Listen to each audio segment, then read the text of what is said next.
ஏய் ஏடி பண்ற? சுத்த சோறு போடும். முட்டை தெளிச்சு கோலம் போட்டு விளாட்டுக்கோ. என்ன இது டிசிடி மாதிரி எடுத்துக்கிட்ட?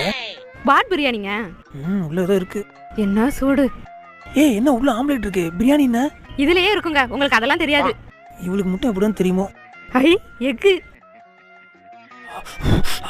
என்னடி இவ்வளவு சூடா இருக்கு? மட்கா பிரியாணிங்க. மக்கு உங்களுக்கு எங்க தெரியும்?